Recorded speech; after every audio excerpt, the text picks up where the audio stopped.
우리가 십자가를 계속 다루고 있는데 오늘은 우리 그리스도인들이 세상을 어떤 시각으로 바라볼 것인가, 그리스도인 세상을 어떻게 바라보아야 되는가, 이런 관점을 좀 정리를 해보려고 합니다.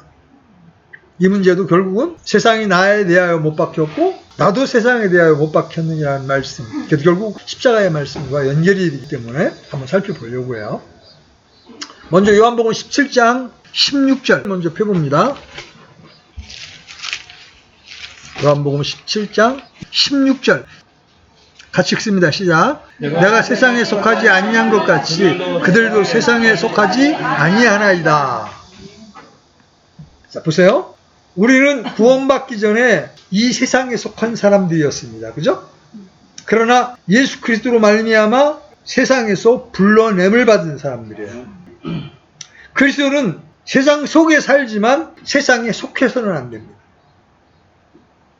그러나 우리는 육신을 입고 이 세상에 살아가고 있기에 또 세상에 대해서 해야 할 일이 있어요. 여기에 신자의 갈등이 있는 겁니다. 이 점에서 많은 그리스도인들이 균형을 잡지 못하고 극단으로 치우치는 것을 봅니다. 예를 들어서 그리스도인은 세상 사람들로부터 완전히 격리되어야 한다 라면서 성별을 주장하는 사람들이 있습니다. 이들은 그리스도인들이 공동체 생활을 해야 하고 수도원 생활과 같은 그런 삶을 살아야 한다고 믿습니다. 실제로 그런 삶을 사는 사람들이 많습니다. 그래서 시골 촌 같은데 수도원을 차려놓고 거기 가서 자기들끼리만 삽니다. 근데 이런 태도에 대해서 성경은 어떻게 말씀하세요? 고린도전서 5장 한번 가보십시오. 고린도전서 5장 9절로 10절 같이 읽겠습니다. 시작. 내가 은행하는 자들과 사귀지 말라고 서신해서 너희에게 썼으나 이 말은 이 세상에 음행하는 자들이나 탐욕을 부린 자들이나 강탈하는 자들이나 우상상배들과 전혀 함께하지 말라는 것이 아니니 만일 그리하려면 너희가 반드시 세상 밖으로 나아가야 하리라. 우리는 분리된 삶을 살되 세상 밖으로 나가서 살아서는 안 된다는 거죠. 이 세상은 우리의 교구요 전쟁터입니다. 그런 주장이 있는가 하면, 이제 수도원주의를 주장하는 사람들이 있는가 하면, 또 정반대로 어떻게 해서든지 주위 사람들이 나를 싫어하지 않도록 해야 한다면서 세상과 사이좋게 사는 것이 하나님의 뜻이라고 주장하는 사람들이 있습니다. 그러나 이건 역시도 바람직한 게 아니죠. 그리스도인들은 당연히 그리스도를 증거하고 의를 전파함으로 박해를 받는 것이 정상이기 때문입니다. 그러면 여기서 이제 우리의 질문. 그러면 그리스도인들은 어떻게 세상을 대해야 합니까? 오늘 이 설교의 목적은 성도들, 특별히 초신자들로 하여금 균형 있고 일관된 삶을 영위함으로써 구원받지 않은 세상 사람들로부터 나쁜 영향을 받지 않는 반면에 주 예수 그리스도를 위해서 그들에게 영향을 끼칠 수 있도록 하는 데 있습니다. 먼저 성경이 보는 세상의 관점을 정확히 살펴보기로 하겠습니다. 성경이 보는 세계관은 여타 다른 종교와는 확실히 구별이 되죠. 예를 들어 세상을 집이라고 비유할 때 유교는 집을 좀 수리해서 쓰자. 사실 유교는 종교도 아니죠. 하나의 철학인데. 반면에 성경은 집을 허물어버리고 새로 짓자는 겁니다. 사람에 대해서도 마찬가지죠. 세상 종교는 가르쳐서 쓸만한 사람, 완전한 사람으로 개발시키자에 초점이 있습니다. 반면 성경은 이전 사람을 십자가에 못 박고 새 사람을 입으라의 핵심이 있습니다. 자, 갈라디아서 1장 4절 한번 열어봅니다. 갈라디아서 1장 4절 같이 한번 읽어보겠습니다. 시작. 그분께서 하나님 곧 우리 아버지의 뜻에 따라 이 악한 현 세상에서 우리를 건지시려고 우리의 죄들로 인하여 자신을 주셨으니, 주님은 이 세상을 악한 현 세상이라고 말씀하십니다. 성도들은 세상에 대한 성경적 가치관을 확고히 해야 합니다. 그렇지 않으면 이 세상을 성경적으로 살아갈 수가 없기 때문이죠. 자, 한 절 더 보겠습니다. 요한일서 5장 19절. 요한일서 5장 19절 같이 읽습니다. 시작. 또 우리는 하나님께 속하고 온 세상은 사악함 가운데 있음을 우리가 아느니라. 우리는 여기서 믿는 자들을 말하죠. 하나님께 속하고 온 세상은 어디 가운데 있다? 사악함 가운데. 온 세상은 사악함 가운데 있기에 주님은 이 세상을 불로 심판하시고 의가 거하는 새하늘들과 새 땅을 창조하시는 겁니다. 이 세상은 개혁과 개발의 대상이 아니고 바로 심판의 대상이라는 거죠. 그래서 우리는 성경이 성도들에게 세상에 대해서 내린 명령들을 살펴볼 필요가 있습니다. 주님은 아까도 요한복음에서 세상을 위해 기도하지 않는다고 말씀하셨죠. 요한복음 17장 9절. 나는 세상을 위하여 기도하지 않노라. 아주 단언하십니다. 주님의 이런 명령에도 불구하고 많은 기독교 단체들과 교회들에서 세상을 위한 기도, 세계 평화를 위한 기도, 이런 것들을 합니다. 이건 전부 다 주님의 명령과는 정면으로 배치되는 거잖아요. 사도 요한은 세상을 사랑하지 말라고 명령했죠? 이 세상이나 세상에 있는 것들을 사랑하지 말라. 누구든지 세상을 사랑하면 아버지의 사랑이 그 속에 있지 아니하니. 그리스도인들이 세상을 사랑하면 하나님의 사랑이 그 안에 있지 않다는 증거라는 거죠. 바울과 동행했던 데마는 세상을 사랑했기에 바울을 떠났던 겁니다. 아브라함과 동행했던 롯 역시 세상을 사랑해서 소돔으로 들어갔습니다. 많은 사람들이 세상의 제도를 개선하고 법을 정비함으로써 세상을 바꿀 수 있다고 믿지만 악한 사람의 본성이 바뀌지 않는 한 세상은 변화될 수 없습니다. 철학은 사람들의 도덕적 상태를 높여보려고 부단한 애를 썼습니다. 그죠? 정부는 법을 바꾸고 제도를 바꿈으로 사람들을 선하게 바꿀 수 있다고 부단한 노력을 했습니다. 그러나 세월이 갈수록 사람들이 더 도덕적으로 함양이 됩니까? 점점 더 악해집니까? 우린 그 사실을 분명하게 목도하고 있잖아요. 우리 안에 제약된 본성이 남아있는 한 세상은 점점 악해지지 변화되지 않는다는 거죠.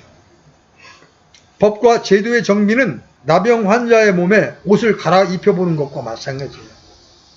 이 옷, 저 옷 입혀봐야 몸속에 나병균이 없어지지 않는 것처럼 세상은 아무리 바꾸어도 변화되지 않는다는 거죠. 그래서 바울은 우리에게 이렇게 권면합니다. 로마서 12장 2절의 첫 부분 보면 너희는 이 세상에 동화되지 말라고 말합니다. 그렇죠? 너희는 이 세상에 동화되지 말고 오직 너희의 생각을 새롭게 함으로 변화를 받아 하나님의 선하시고 받으실 만하며 완전한 뜻이 무엇인지 입증하도록 하라. 성도에게 필요한 것은 세상에 동화되지 않기 위해 생각이 변화되는 겁니다. 사람이 바뀌려면 생각이 바뀌어야 되죠? 인식의 전환, 발상의 근본적인 전환이 되어야 하는 겁니다. 잠언 기자가 말한 대로 이는 사람의 마음의 생각이 어떠함 같이 그 사람도 그러하기 때문이라. 그죠? 마음의 생각에 따라 그 사람은 행동하고 말하는 거예요.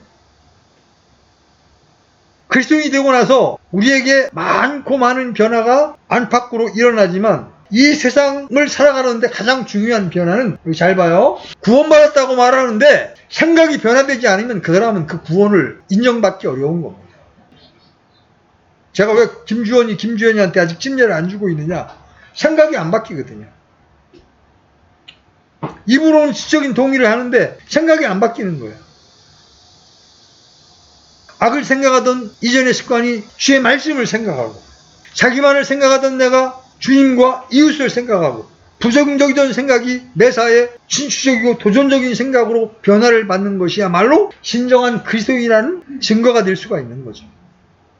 생각이 변화를 받으면 취미가 바뀌고 기호가 바뀝니다. 생각이 변화를 받으면 삶의 양식이 바뀝니다. 생각이 바뀌면 인격이 바뀝니다. 야고보 사도는 그래서 세상과 친구가 되지 말라고 말하죠. 자, 야고보서 4장 4절 읽어보십시오. 야고보서 4장 4절. 찾으셨으면 같이 읽겠습니다. 시작. 너희 간음한 남자들과 간음한 여자들아, 세상과 친구가 되는 것이 하나님과 원수되는 것인 줄 너희가 알지 못하느냐. 그러므로 누구든지 세상의 친구가 되고자 하는 자는 하나님의 원수가 되느니라. 여러분, 주님과 세상이 얼마나 원수지간인지 아시겠습니까? 주님은 세상을 악하다고 증거했죠? 주님은 저와 여러분에게 세상에 대해 매우 부정적인 명령을 내리십니다. 우리는 세상에 대한 이와 같은 기본적인 인식들을 마음에 깔고서 세상을 살아가야 하는 겁니다. 성경은 이 세상 제도가 하나님의 영원한 목적을 대적한다는 점을 분명하게 말하고 있습니다. 그래서 그리스도인들이 세상에 대해서 가져야 될 자세는 첫 번째가 뭐냐면 구별됨입니다. 좀 심하게 말하면 분리라고도 말할 수 있습니다. 세상과 나는 물과 기름처럼 분리되어 있어야 합니다. 비록 이 세상에 살고 있으니까 한 컵에 담겨 있긴 하지만 우리는 물과 기름처럼 구별되어 있어야 합니다. 이 둘은 합해질 수 없습니다. 두 번째는 비동조입니다. 세상이 제시하는 어떤 제안에도 동조하지 않는 겁니다. 아무리 그럴싸하고 멋진 플랜을 내놓아도 성경에 맞지 않으면 동조하지 않아야 합니다. 저는 교회에서 많은 사람들이 사회운동을 하는 것을 봅니다. 또 정치운동을 하는 것을 봅니다. 그러나 그런 것은 대의 명분이 아무리 좋아도 교회가 할 일이 아닙니다. 세 번째는 비일치예요. 세상이 제시하는 모든 것에 보조를 맞추지 말아야 합니다. 낙태가 합법이 되었다 할지라도 성경과 일치하지 않습니다. 사형제도의 폐지는 종교적, 사회적 운동이지만 성경과 일치하지 않습니다. 이렇게 말하면 이제 어떤 사람들이 이런 의문을 제기할 수 있죠. 그렇다면 우리가 세상에서 어떤 자들이기에 세상과 분리되고 세상에 동조하지 말아야 하는 겁니까? 그래서 우리는 우리의 정체성을 정확히 알아야 합니다. 우리 정체성. 그리스도인이란 도대체 어떤 자들이냐? 첫 번째, 성도는 이 세상에서 타국인이요 순례자입니다.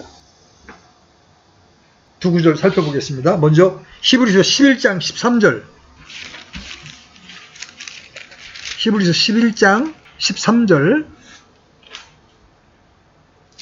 같이 읽겠습니다. 이들은 다 믿음 안에서 죽었으며 약속하신 것들을 받지 못하였을 때 멀리서 그것들을 보고 확신하며 끌어안았고 또 땅에서는 자기들이 나그네요 순례자라고 고백하였으니. 여러분 여기 보면 13절 나그네요 순례자다. 여기 나그네라고 번역된 영어 표현을 보면 stranger예요. stranger, 낯선 사람, 타국인이란 뜻이죠.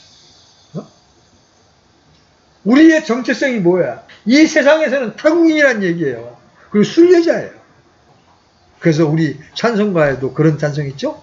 이 세상에 정들 수 없어요. 그죠? 우리는 이 세상에 정들 수 없는 자들이라는 거예요.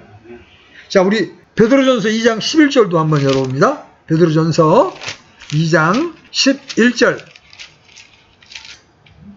같이 읽습니다. 시작. 극진히 사랑하는 자들아 나그네와 순례자인 너희에게 내가 간청하노니 혼을 대적하여 싸우는 육체의 정욕들을 삼가라. 여기서도 우리를 동일하게 표현하죠.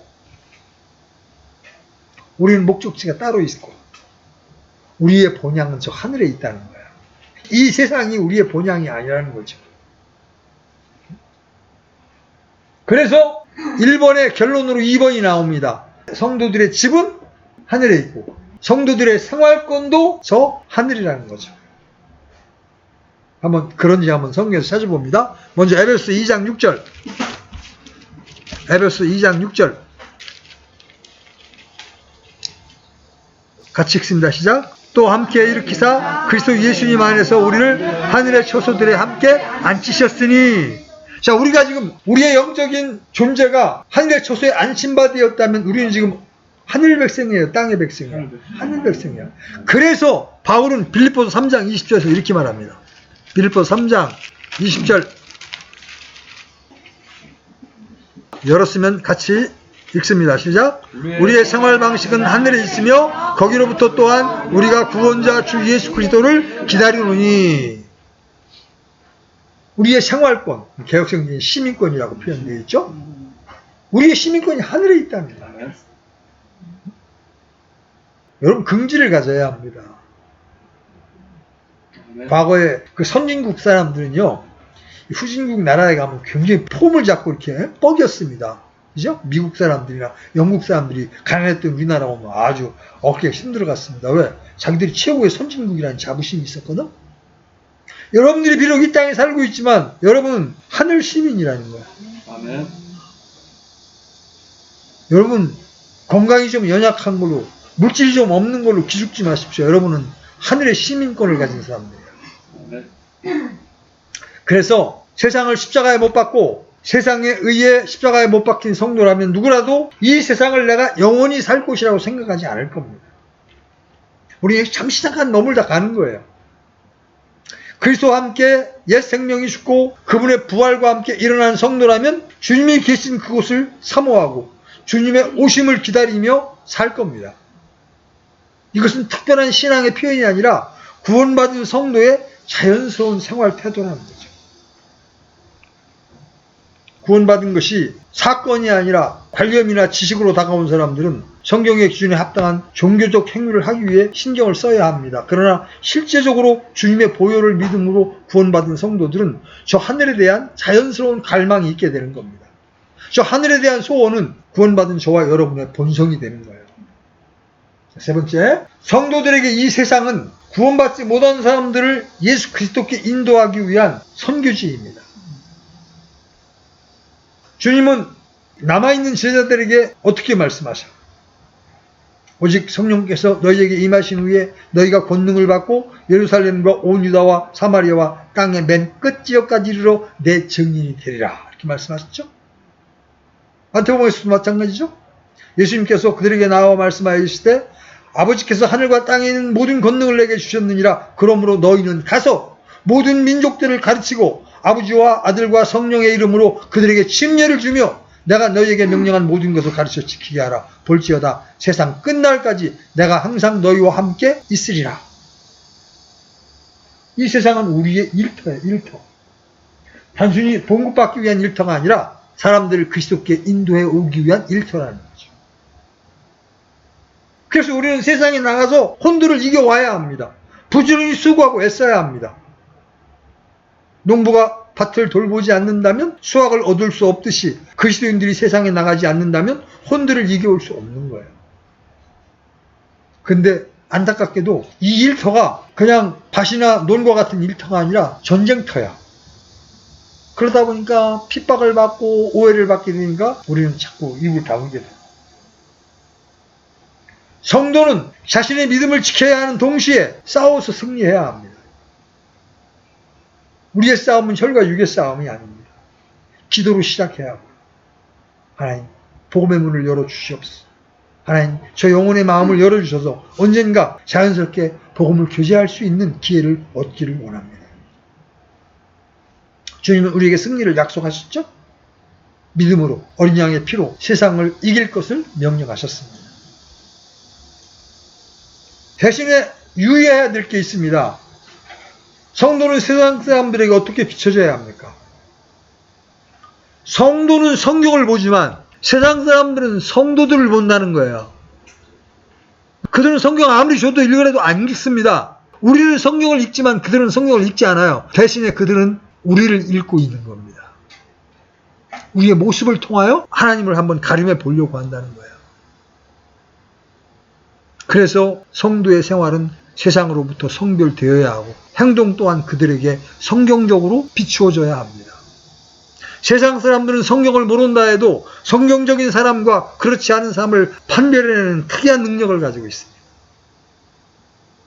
여러분 가끔 가다가 신실한 사람들에겐 다른 사람들이 뭐라고 그래요? 나는 안 믿지만 믿으려면 저 사람처럼 믿어야 돼. 세상 사람들 기가 막히게 압니다. 성도가 거룩한 삶을 살지 않을 때 그들은 우리에게 따집니다. 당신과 내가 뭐가 다르다고 그런 말을 하는. 성도들이 그리스도를 보여주지 못하면서 그리스도를 믿으라고 하는 것은 말이 되지 않는 거예요.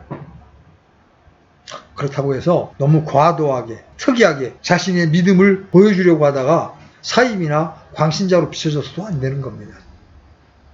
여러분이 믿음과 성령으로 충만하고 마음 가운데 말씀으로 채워져 있다면 여러분이 의식하지 않아도 자연스럽게 그리스도의 향기를 뿜어낼 수밖에 없는 거예요.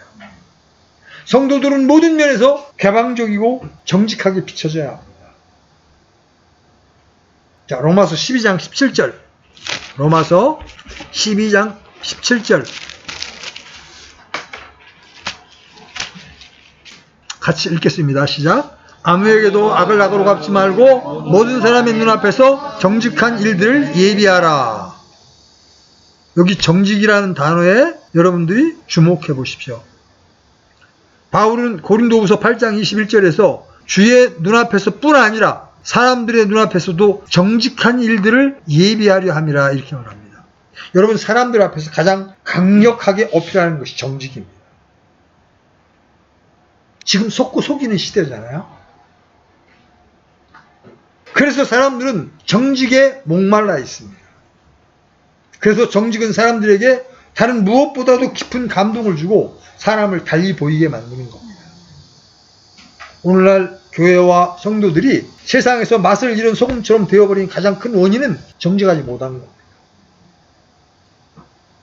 세상 사람들이 같은 세상 사람들에게 당하는 사기와 속임수는 참아도 소위 교인들에게 당하는 사기는 참지 못합니다. 교인들의 부정직과 부도덕, 위선은 사망에서 번뜩이는 눈으로 쳐다보고 있다는 사실을 한시도 잊으면 안 됩니다. 성도들은 하나님의 은혜에 대한 산 증거를 보여주어야 합니다.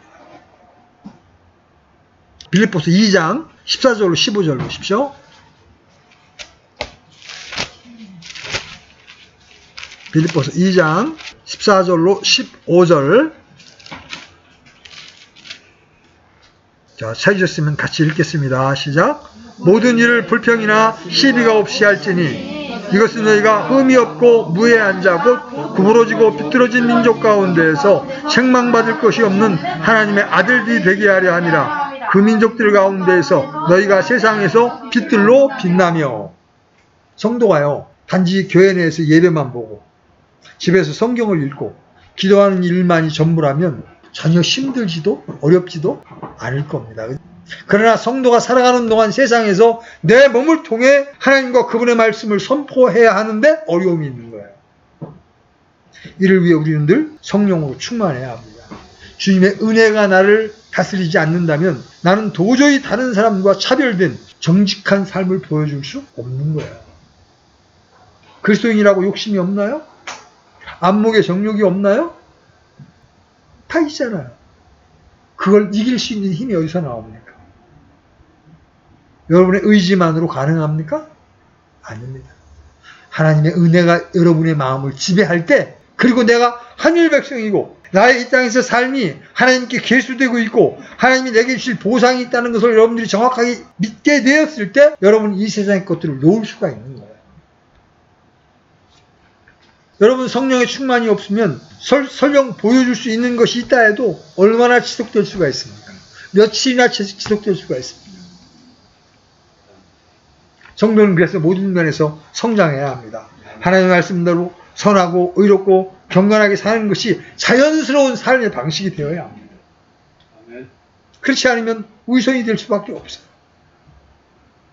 결론적으로 성도들은 삶에 관한 세상 사람들로부터 어떤 평판을 받아야 돼요? 좋은 평판을 받아야 돼요. 맨날 선생님과 친구들로부터 지적질을 당하면 이건 내가 뭔가 잘못 살고 있다는 증거입니다. 세상은 하나님을 믿는 믿음, 성령에 대한 믿음을 거부하며 강한 적개심을 드러낼 겁니다. 특히 자신들의 죄에 동참하지 않고 동조하지 않고 일치하지 않을 때 그들은 강한 거부감을 나타냅니다. 그런 방식을 그냥 내버려 두지 않습니다. 바보에게 바보라고 하면 성질을 내고 도둑에게 도둑놈이라고 할 때 열받는 것처럼 죄인들에게 죄를 지적하면 참지 못합니다. 그러나 성도가 세상을 향해서 먼저 시비를 걸거나 불필요한 싸움을 해서는 안 됩니다. 왜? 우리의 싸움은 혈과 육에 대항하는 것이 아니기 때문에 그래요. 그래서 성도들은 세상 사람들에 대한 몇 가지 성경적 처세수를 알고 있어야 합니다. 첫 번째, 여러분이 세상을 어떻게 대해야 됩니까? 마냥 세상을 정죄하고 세상을 비난할 겁니까? 그렇게 해서는 한 명의 영혼도 여러분들이 얻을 수 없어. 첫 번째, 세상에서 여러분들이 세상 사람들 대할 때 유순하게 대답하십시오.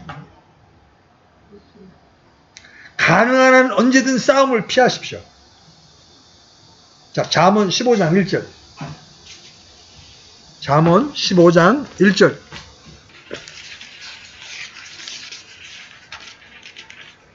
찾으시면 같이 읽겠습니다. 시작. 부드러운 대답은 진노를 돌이키게 하거니와 가혹한 말들은 분노를 일으키느니라. 예수님은 바리새인들이나 사두개인들, 율법사들에게 때때로 냉정한 말을 하셨죠? 독사의 세대라고도 말씀하셨어요. 그렇지만 세리들과 창녀들, 연약한 사람들에게 결코 가혹한 말을 하지 않으셨습니다. 이 킹제임 성경을 믿는 형제들 가운데 손에는 하나님의 말씀을 주고 입은 깡패 같은 사람들이 의외로 많습니다. 복음을 전하는 것인지 시비를 거는 것인지 모를 행동을 하면서 영적 전투를 하고 있다고 자랑하는 간증을 스스럼 없이 합니다. 여러분, 로마서에서 바울은 너희 편에서 할 수 있는 대로 모든 사람과 화평하게 지내라고 말씀하시죠. 여러분, 시비 거는 사람이 되지 않냐고 유순하게 행하는 사람이 되어야 합니다. 여러분이 먼저 하나님 앞에서 모든 문제를 해결받으셔야 합니다. 봐요. 야곱은 야복 강가에서 주님과 씨름한 후에 그는 형 에서를 만났을 때 형의 얼굴을 천사의 얼굴과 같다고 고백을 합니다. 어젯밤까지만 해도 야곱에게 형 에서는 살인자요 강도이며 자신의 원수의 얼굴이었습니다. 그러나 주님을 만나고 새벽에 절뚝거리며 걷게 되었을 때 그는 자신의 모든 영적 문제를 해결받은 거예요. 우리는 때로 나와 하나님과의 불화하고 해결되지 않는 문제로 인해 세상 사람들과 틀어지고 싸우는 경우가 있습니다. 먼저 주님과 나와의 걸림돌을 먼저 제거해야 합니다. 여러분이 주님과 평안하면 일상 문제로 세상 사람들과 부딪힐 일은 거의 없게 돼요. 그래서 여러분이 먼저 하나님과 해결해야 될 문제가 없는지를 먼저 살펴보시고 그 문제를 해결받아야 됩니다. 그 다음에 세 번째로 하나님을 신뢰하십시오. 성도의 믿음은 세상을 이기는 근원입니다. 요한일서 5장 4절로 5절. 요한일서 5장 4절로 5절 같이 읽겠습니다. 시작. 무엇이든지 하나님에게서 나는 것은 세상을 이기느니라. 세상을 이기는 승리는 이것이니 곧 우리의 믿음이니라. 예수님께서 하나님의 아들이심을 믿는 자가 아니면 누가 세상을 이기는 자냐. 믿음은 불가사의한 힘을 가지고 있습니다. 그래서 하나님을 믿는 믿음을 믿음의 신비라고 불러요. 믿음은 모든 것을 이기게 해줍니다. 이제 십자가의 방면이 등장합니다. 세상 사람들 여러분들이 어떻게 대할 것인가? 여러분의 적을 사랑하고 도우십시오. 이거는 십자가의 공과 없이는 절대로 불가능한 일입니다. 먼저 여러분은 원수된 우리를 위해서 주님이 어떻게 하셨는지를 보셔야 합니다. 예수 그리스도께서는 원수를 위해 죽기까지 그들을 사랑하셨습니다. 세상은 이런 사랑을 이해할 수 없지만 진리를 찾는 사람들은 그 사랑에 이끌림을 받게 됩니다. 자, 로마서 돌아가셔서 12장 14절 먼저 봅니다. 너희를 핍박하는 자들을 축복하라. 축복하고 저주하지 말라. 다시 내려가셔서 20절로 21절 보십시오. 20절 21절 시작. 그러므로 내 원수가 줄이거든 그를 먹이고 그가 목마르거든 그에게 마실 것을 주라. 그리함으로 내가 그의 머리 위에 불타는 숯을 쌓으리라. 악에게 지지 말고 도리어 선을로 악을 이기라. 이것이 신약시대의 성도들의 행동 강령입니다. 물론 우리는 성경적 조리를 파괴하고 배교한 형제들이나 믿음을 부인하는 이단들을 대하는 태도와 세상 사람들에 대한 태도는 달라야 합니다. 세상 죄인들을 향해서는 안타까움, 눈물, 연민으로 대해야 합니다. 분별력 없는 형제들이 예수님이 바리새인들에게 선포한 저주만을 기억하고 있다가 거리 설교에서 써먹는 어리석은 짓을 하는 것을 자주 보았습니다. 십자가에서 흘린 보혈이 나를 어떻게 용서했는가? 내가 어떤 죄인이었다가 용서를 받았는가에 대한 체험적 지식이 없는 형제들은 결코 죄인들을 향해 흘린 눈물과 연민의 가슴이 없습니다. 하지만 복음의 진술을 제대로 체득한 형제들은 세상 죄인들을 향한 뜨거운 마음과 눈물이 있는 겁니다. 5번째, 여러분의 원수나 적을 위해서 기도하되 순수한 동기로 기도하십시오. 마태복음 5장 44절, 내가 너희에게 이르노니 너희 원수들을 사랑하고 너희를 저주하는 자들을 축복하고 너희를 미워하는 자들에게 선을 행하며 앙심을 품고 너희를 대하며 핍박하는 자들을 위하여 기도하라. 여러분 이 시간 한번 이 말씀 앞에 냉정하게 서보십시오. 여러분 그들을 축복할 수 있어요? 여러분을 힘들게 하고 여러분들을 핍박하는 사람들 위해서 축복할 수 있어요? 그들을 위해서 기도할 수 있어요? 우리 자연인의 성품으로는 불가능한 겁니다. 저주하지 않으면 대단한 영성인 거예요. 그런데 하나님은 우리가 거기서 머물지 않고 그들을 위해서 축복하기를 원하십니다. 그들을 위해서 기도하기를 원하십니다. 왜 그래요? 그게 하늘 시민의 삶의 방식이기 때문에 그렇습니다. 6번째, 좋은 친구를 사귀십시오. 이 세상에도 신실한 그리스도인들이 꽤 많이 있습니다. 하나님을 사랑하고 그분을 섬기기 원하는 사람들과 교제하십시오. 대신에 악한 사귐은 거절해야 합니다. 속지 말라? 악한 사귐은 선한 행실을 부패시키느니라. 요새 중학생들이 막 마약에 손을 댑니다. 여러분들 주변에는 어떻게든 우리를 쓰러뜨리려고 하는 세력들이 지금 엄존해 있다. 속지 말라는 거예요. 그래서 우리는 빛 가운데에서 진리 안에서 신실한 그리스도인들과 교제해야 합니다. 성경은 우리에게 벗을 만들어줍니다. 이유상종이라고 그러죠? 열매로 나무를 알듯이 친구로 그 사람을 알 수 있습니다. 잠언 13장 20절. 잠언 13장 20절. 지혜로운 자들과 함께 걸으면 지혜로우려니와 어리석은 자들과 사귀는 자는 멸망을 당하리라. 명심하셔야 합니다. 내게 충고해주고 좋은 길로 인도하는 친구들과 사귀면 난 지혜로워집니다. 반면에 어리석은 자들과 사귀면 같이 멸망을 당합니다. 또 세상 정부에 대한 성도들의 의무는 무엇입니까? 로마서 13장과 베드로전서 2장에는 성도들의 국가관, 국가에 대한 의무가 나오죠. 하나님께서 제정하신 세 가지 기관 가운데 하나가 바로 정부예요. 나머지 둘은 가정과 교회죠. 모든 정부는 사탄이 조종하기 때문에 근본적으로 하나님을 대적합니다. 그래도 여러분은 하나님이 정하신 바에 복종해야 합니다. 여러분이 올바르게 행한다면 두려워할 것이 없습니다. 하나님께서 여러분이 올바르게 행할 때 칭찬합니다. 세금을 비롯한 국가에 대한 의무를 다하십시오. 또 국가의 제도에 복종하십시오. 마치 사법부의 판결에 저항해서 국민 저항권을 주장하는 것이 멋있는 신앙처럼 보이지만 그것은 성경을 정면으로 부인하는 겁니다. 여러분 하나님의 말씀에 대항한다는 건 누구에게 대항하는 거예요? 하나님께 대항하는 거예요. 자, 말씀을 정리합시다. 우리는 세상과 구별된 자들입니다. 그래서 이 세상을 사랑할 수 없어요. 그렇다고 해서 이 세상을 떠나서는 안 되고 이 세상에 살면서 그들을 그리스도께 인도해올 책임이 있습니다. 그래서 우리는 이 세상을 살면서 이 세상 사람들을 유순하게 대해야 합니다.